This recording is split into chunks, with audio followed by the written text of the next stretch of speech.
Hi everyone. Yesterday's church design meeting was interesting to say the least. We did have most in attendance, and many of the questions that we had were answered. But for the most part, we did cover much of what the concept should look like. And to be honest, a lot of what the design will look like will be heavily dictated by the preschool requirements and zoning requirements. So, we're basically building a church around this preschool because that's going to be our main source of income to supply the amount that we'll need for our debt service. So obviously that's going to be a big part of our concentration. But I was encouraged that a lot of the meeting was about our sanctuary and the way that it should be set up. We're trying to seat on paper. That means for permitting purposes and parking spot permit purposes, about 300 on the main floor.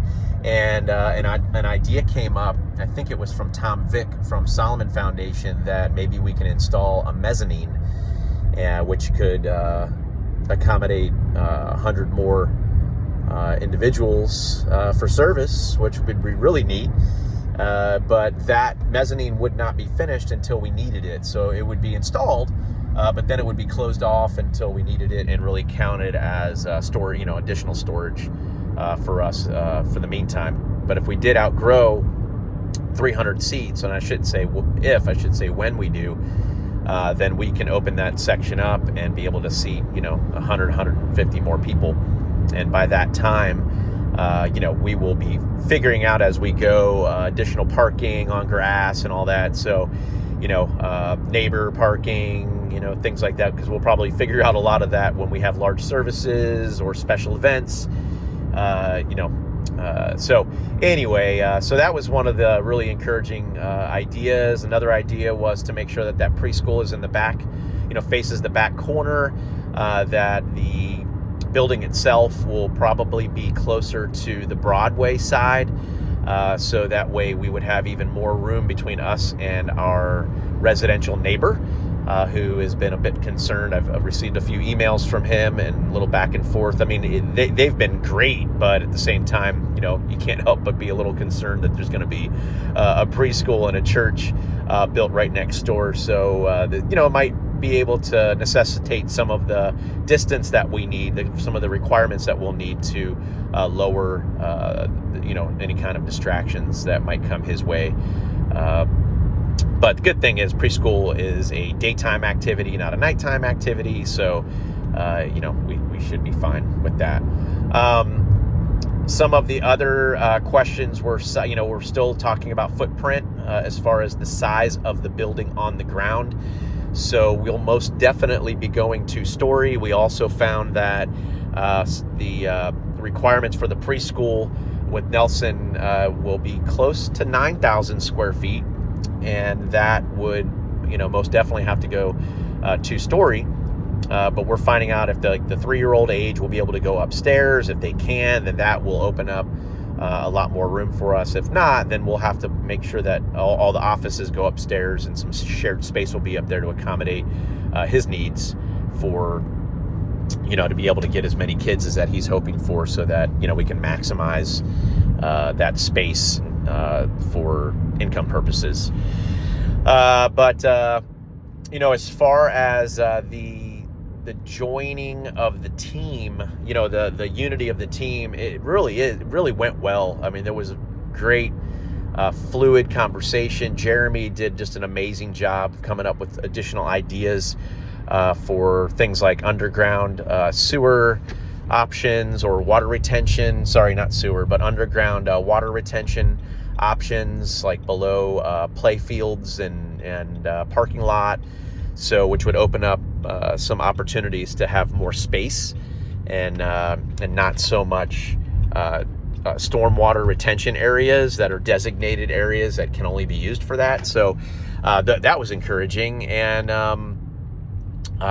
moved its way into really talking about this pre-design. So once we get some more answers from Tim Keene, who is our civil engineer, which hopefully will be by Thursdays, which he promised, the architects will be able to start making some official drawings, and within the next couple weeks we should have a few options to choose from, and then we can start making some better presentations to the church and setting some dreams and visions into place. I think that's probably step one before we start even talking about like contribution. Let's make sure that we're thinking about the carrot spiritually as opposed to the stick. In the past, of course, we've been good at the stick, not really good at the carrot. So I'd love to really think more about encouragement, vision, dreaming together as a congregation, as opposed to mandating financial increases in our giving. So anyway, Richard Harrison was there. I know that he took some pretty good notes. There are some question marks still out there about the sewer. We've been given some promises through the city and their plans, but at the same time, they're not, there's no promises. We've been given some direction as to which they're hoping to travel, but we're still waiting for some ironclad decisions made by them to go ahead and go forward with their pursuit of installing the sewer. The good thing is our timing couldn't be better. So if we're looking at 18 to 24 months before we're actually moving into this space, then it will give them plenty of time to install that sewer. And got a lot of positive reaction from the sewer, not negative, didn't seem scary. Everyone wants to move forward, like the architect and civil engineer. So that was good. But please be praying for answers to these questions so that we can feel confident and secure when we go before the congregation. And really when we start looking at numbers, when we start getting these bids and assessing our options with pricing, then we'll be able to really feel confidence in the statements that we make. So and also it looks like everyone there in that meeting really did lean on the side of a concrete block building, not a metal building. And Jeremy did a great job just explaining some of the downsides to metal buildings with corrosion and rust, and just a lot of the problems that he sees out there when they're doing remodels.